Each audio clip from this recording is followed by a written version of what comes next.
Good afternoon, everyone. I'm gonna just keep it here. Good afternoon, everybody. This is Ava.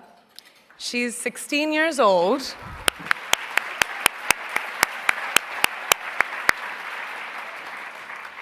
An age where girls should be enjoying their innocence and joys of their youth. But she, at such a tender age, understands the importance of being a voice for her peers, an advocate for young girls and women around the world who may not have the opportunities that us sitting over here have. So receiving this honor from a hero like her makes this so much more exceptional. So thank you.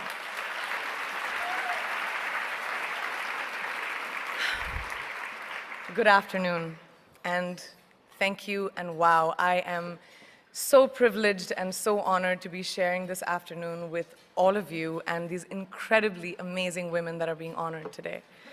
I'd like to extend my congratulations to each one of you, Octavia, Michelle, Kelly, Patty, and all 50 women that have been included in the Impact Report. Your achievements not just inspire me, but also so many others to work harder, to be better, and to make a dent wherever we can. So I'm very, very proud to be standing alongside of you. So in life, there are moments when you stop and ask yourself, how did I get here? Like, why am I standing here? Well, this is definitely one of those moments for me. And I find myself going back to the beginning, back to my roots. I was born to incredible parents, amazing parents who served as doctors in the Indian Army. I was the firstborn, and as far back as I can remember, I made my parents very proud and happy 99% of the time. Okay, slight exaggerations of personal achievements are allowed from time to time, don't you think? My brother was born a few years later, and even then, nothing changed for me. We were both given equal opportunities, and I want to emphasize this. I want to really emphasize this for you because I don't think a lot of people might understand that being equal might seem very normal, but where I come from, India, and a lot of developing countries around the world, more often than not, this is an exception. It's actually a privilege. My first experience of the glaring disparity between boys and girls came at a very, very young age. I grew up in a middle-class family with extremely philanthropic parents who constantly reminded me and my brother how lucky we were and how giving back to those who were less fortunate was not a choice, it was a way of life. Simple. I was 7 or 8 years old when my parents started taking me on these visits in a traveling clinic to developing communities around and villages around the city that we lived in called Bareilly. We were packed into this ambulance, and my parents would provide free medical care to people who couldn't afford it. My job at the age of 8 was assistant pharmacist. So I would count all the medicines, put them in an envelope, and give it out to patients, and I really took my job very seriously, very seriously. But the more I went on these expeditions, the more I began to notice the simplest things that distinguished a boy from a girl, or a man from a woman. For example, girls were pulled out of school when they hit puberty because they were considered ready for marriage and babies. That's 12 and 13, while boys still enjoyed their childhood. Or basic human rights, such as healthcare, were denied just because they were women. Let's call this whole experience trigger number 1 for me. Fast forward a few years and many, many triggers in between.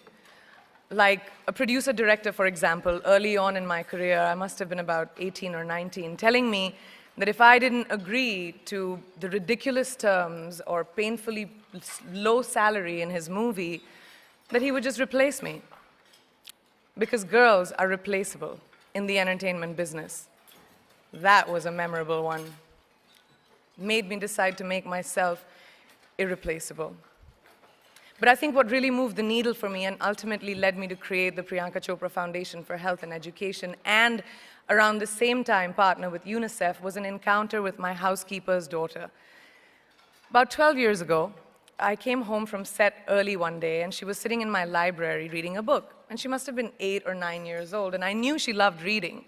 So I asked her, I was like, it's a weekday, why aren't you in school? And she said, oh, I don't go to school anymore. So I went and asked her mother, and I said, why isn't she in school? And her mom said that her family couldn't afford to send her and her brothers to school, so they chose the boys. The reason, she would eventually get married and it would be a waste of money. I was completely blown, and it shook me to my core. Eventually, I decided to cover the cost of her education so that she could continue to learn, because education is a basic human right.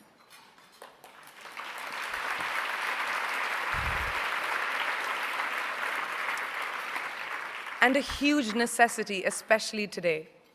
From that point on, I was determined to make a difference in as many children's lives as I could, in whatever big or small way that I could contribute. There's a really, really beautiful quote that I read recently, and I think it's absolutely appropriate to explain what I'm trying to say today. The hand that rocks the cradle, the procreator, the mother of tomorrow, a woman shapes the destiny of civilization. Such is the tragic irony of fate that a beautiful creation such as a girl child is today one of the gravest concerns facing humanity. Girls have the power to change the world. It is a fact, and yet today, girls are more likely than boys never to set foot in a classroom, despite of all the efforts and progress made over the last 2 decades. I'm just going to give you a stat, more than 15 million girls of primary school age will never learn how to read or write, compared to 10 million boys.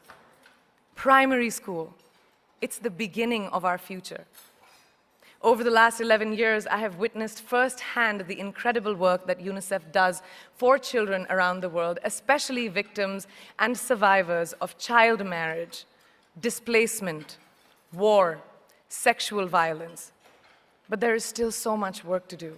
And for me, that is the fuel to my fire. The reason I'm so committed to this cause, and that is where my passion stems from, because I know that a girl's education not just empowers families, but communities and economies. A result of her education, we all do better. It's just as simple as that. As entertainers and influencers sitting in this room, I feel that it's our social responsibility to be a voice for the voiceless, which is why I applaud each and every woman in this room for being such a badass.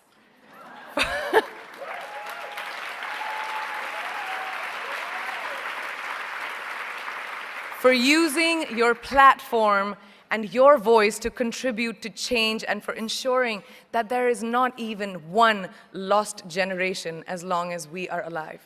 I'd like to thank Variety and all of you for encouraging me and all of us in this room to keep going and fighting on. Thank you so much.